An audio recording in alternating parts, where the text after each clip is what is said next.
नमस्कार। ओम गंगणेशाय नमः। श्री कृष्ण भगवान की जय। श्रीमद् भागवत गीता की जय। अथ तृतीय अध्यायः। अर्जुन बोले, हे जनार्दन, यदि आपको कर्म की अपेक्षा यानी कि किसी भी कर्म को और काम करने की अपेक्षा ज्ञान श्रेष्ठ मान्य है तो फिर हे केशव, मुझे भयंकर कर्म में क्यों लगाते हैं? आप मिले हुए वचनों से मेरी बुद्धि को मानो मोहित कर रहे हैं, इसलिए उस एक बात को निश्चित करके कहिए जिससे मैं कल्याण को प्राप्त हो जाऊं। श्री भगवान बोले, हे निष्पाप, इस लोक में दो प्रकार की निष्ठा मेरे द्वारा पहले कही गई है। उनमें से सांख्य योग की निष्ठा तो ज्ञान योग से और ज्ञान योग की निष्ठा तो कर्म योग से होती है। मनुष्य ना तो कर्मों का आरंभ किए बिना यानी कि कोई भी काम किए बिना योग निष्ठा यानी कि योग की प्राप्ति योग निष्ठा को प्राप्त होता है और ना ही कर्मों के केवल त्याग मात्र से सिद्धि यानी कि सांख्य निष्ठा को प्राप्त होता है। निसंदेह कोई भी मनुष्य किसी भी काल में क्षण मात्र भी बिना कर्म किए नहीं रहता, क्योंकि सारा मनुष्य समुदाय प्रकृति जनित गुणों द्वारा परवश हुआ कर्म करने के लिए ही बाध्य है। जो मूढ़ बुद्धि मनुष्य समस्त इंद्रियों को हठपूर्वक ऊपर से रोककर मन से उन विषयों के प्रति ही चिंतन करता रहता है, यानी कि ऊपर से ये यही दिखाता है कि मैं यहाँ बैठा हूँ और कथा सुन रहा हूँ, लेकिन मन तो अपने ऑफिस में या कहीं और स्थान पे है और अलग अलग नाना प्रकार के विषयों के बारे में वो मन में अंदर चिंतन करता रहता है। वह मिथ्याचारी अर्थात दंभी कहा जाता है। किंतु हे अर्जुन, जो पुरुष मन से इंद्रियों को वश में करके अनासक्त हुआ समस्त इंद्रियों द्वारा कर्म योग का आचरण करता है, वही श्रेष्ठ है। तो शास्त्र विहित कर्तव्य कर्म कर, क्योंकि कर्म न करने की अपेक्षा कर्म करना श्रेष्ठ है, तथा कर्म न करने से तेरा यह शरीर निर्वाह भी सिद्ध नहीं होगा। यज्ञ के निमित्त किए जाने वाले कर्मों से आसक्ति दूसरे कर्म में लगा हुआ ही यह मनुष्य समुदाय कर्मों से बंधता है। इसलिए हे अर्जुन, तू आसक्ति रहित होकर उस यज्ञ के निमित्त ही भली भांति कर्तव्य कर्म कर।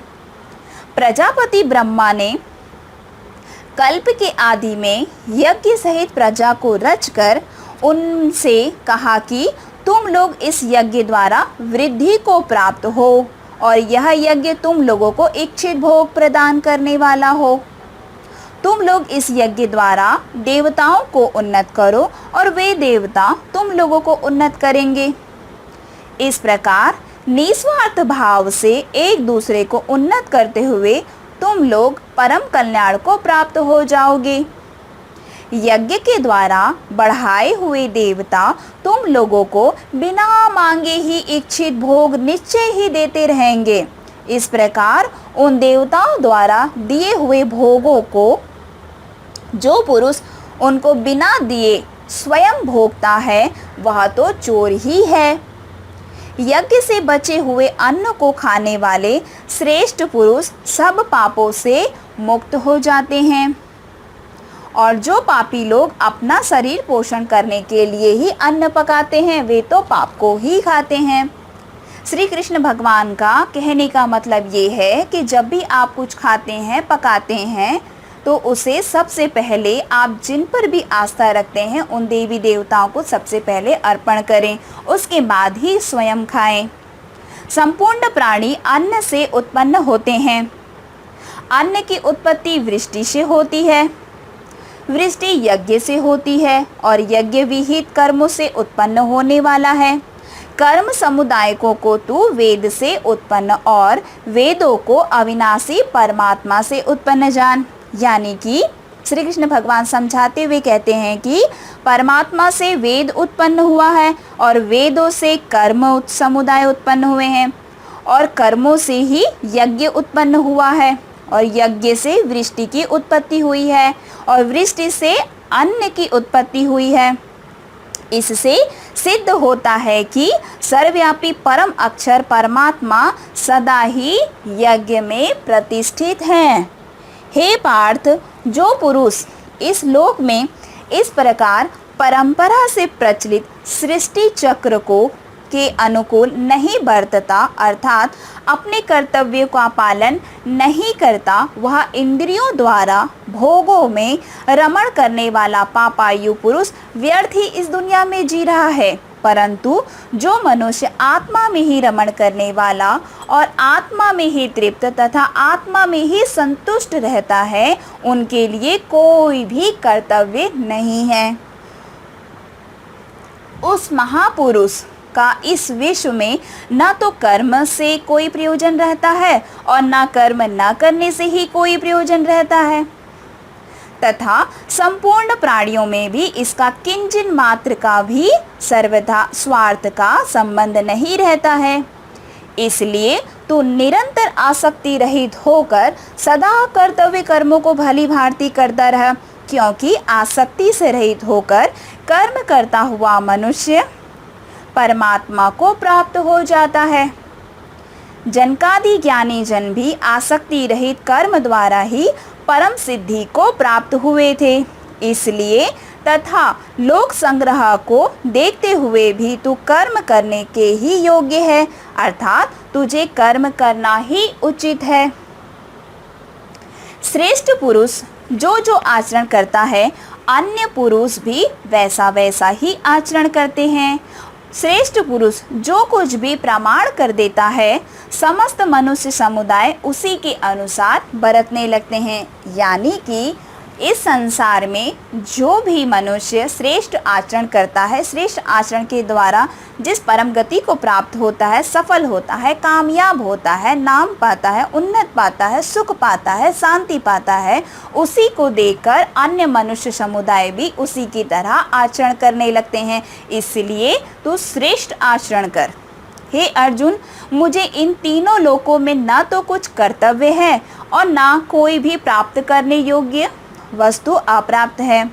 श्री कृष्ण भगवान अर्जुन को समझाते हुए कहते हैं कि इस पूरे जगत में, इस दुनिया में, इस संसार में, तीनों लोकों में मुझे प्राप्त करने योग्य वस्तु कोई भी अप्राप्त नहीं है। मैं किसी भी वस्तु को कभी भी प्राप्त कर सकता हूँ, तो भी मैं कर्मों में ही बरतता हूँ, क्योंकि हे पार्थ, यदि कदाचित मैं सावधान होकर कर्मों को नहीं करूँगा तो बड़ी हानि हो जाएगी, क्योंकि मनुष्य सब प्रकार से ही मेरे ही मार्ग का अनुसरण करते हैं।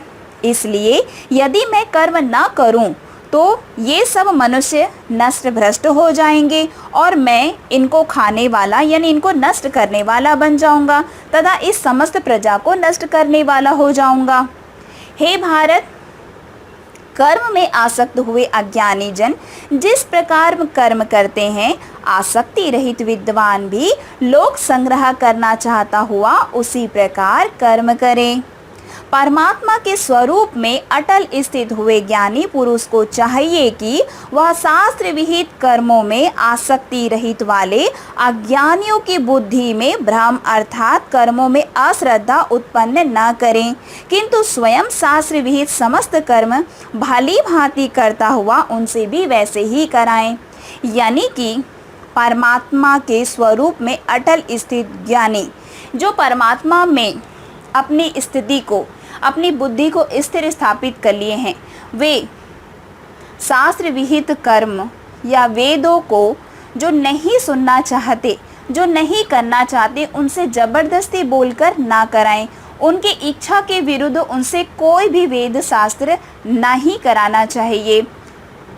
आपको अगर आप की परमात्मा में स्थिति हो चुकी है तो आप अपना शास्त्र विहित कर्तव्य कर्म करते रहें उनके सामने और उनसे भी वैसे ही कराने का आग्रह करें, लेकिन उन्हें प्रेशर ना करें कि आपको भी ऐसा ही करना चाहिए। वास्तव में संपूर्ण कर्म सब प्रकार से प्रकृति के गुणों द्वारा ही किए जाते हैं। तो भी जिसका अंतःकरण अहंकार से मोहित हो रहा है, ऐसा अज्ञानी मैं करता हूँ ऐसा मानता है। परंतु हे महाबाहो, गुण विभाग और कर्म विभाग के तत्व को जानने वाला ज्ञान योगी संपूर्ण गुण में ही बरत रहे हैं, ऐसा समझकर उनमें आसक्त नहीं होता। प्रकृति के गुणों से अत्यंत मोहित हुए मनुष्य गुणों में एवं कर्मों में आसक्त रहते हैं। उन पूर्णतया न समझने वाले मन बुद्धि अज्ञानियों को पूर्णतः जानने वाला ज्ञानी विचलित न करे। मुझ अंतर्यामी परमात्मा में लगे हुए चित्त द्वारा संपूर्ण कर्मों को मुझ में अर्पण करके आशा रहित, ममता रहित और संता परहित होकर युद्ध कर। जो कोई मनुष्य दोष दृष्टि रहित और श्रद्धा युक्त होकर मेरे इस मत को सदा अनुसरण करते हैं, वे भी संपूर्ण कर्मों से छूट जाते हैं। परंतु जो मनुष्य मुझ में दोषारोपण करते हुए मेरे इस मत के अनुसार नहीं चलते हैं, उन मूर्खों को तो तू संपूर्ण ज्ञान में मोहित और नष्ट हुआ ही समझ। सभी प्राणी प्रकृति को प्राप्त होते हैं, अर्थात अपने स्वभाव के परवश हुए कर्म करते हैं। ज्ञानवान भी अपनी प्रकृति के अनुसार ही चेष्टा करता है, फिर इसमें किसी का हट क्या करेगा। इंद्रियों के अर्थ में अर्थात प्रत्येक इंद्रियों के विषयों में राग और द्वेष छिपे हुए स्थित हैं। मनुष्यों को उन दोनों के वश में नहीं होना चाहिए, क्योंकि वे दोनों ही इसके कल्याण मार्ग में विघ्न करने वाले महान शत्रु हैं। अच्छी प्रकार आचरण में लाए हुए दूसरों के धर्म से गुण रहित भी अपना धर्म अति उत्तम है। अपने धर्म में तो मरना भी कल्याणकारक है और दूसरों का धर्म भय को देने वाला है। अर्जुन बोले, हे कृष्ण, तो फिर यह मनुष्य स्वयं ना चाहता हुआ भी मालत लगाए हुए की भांति किससे प्रेरित होकर पाप का आचरण कर रहा है। श्री भगवान बोले, रजोगुण से उत्पन्न हुआ यह काम ही क्रोध है। यह बहुत खाने वाला अर्थात भोगों से कभी न अघाने वाला और बड़ा ही पापी है। इसी को तो इस विषय में वैरी जान। जिस प्रकार धुएं से अग्नि और मैल से दर्पण ढका जाता है, तथा जिस प्रकार जेर से गर्भ ढका रहता है, वैसे ही उस काम के द्वारा यह ज्ञान भी ढका हुआ रहता है। यानी कि इस संसार में जो भी मनुष्य जो भी कार्य कर रहे हैं, उस कार्य से उनको होने वाले ज्ञान की प्राप्ति उन्हें कार्य करने के बाद होती है। और हे अर्जुन, इस अग्नि के समान कभी ना पूर्ण होने वाली काम रूप ज्ञान के ज्ञानियों के नित्य वैरी द्वारा मनुष्यों का ज्ञान भी ढका हुआ है।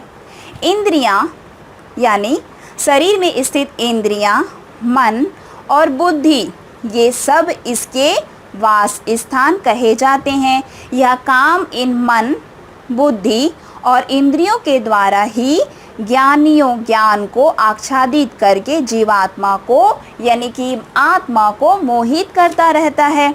इसलिए हे अर्जुन, तू पहले इंद्रियों को यानी शरीर में स्थित सारे इंद्रियों को वश में करके इस ज्ञान और विज्ञान का नाश करने वाले महान पापी काम को अवश्य ही बलपूर्वक मार डाल।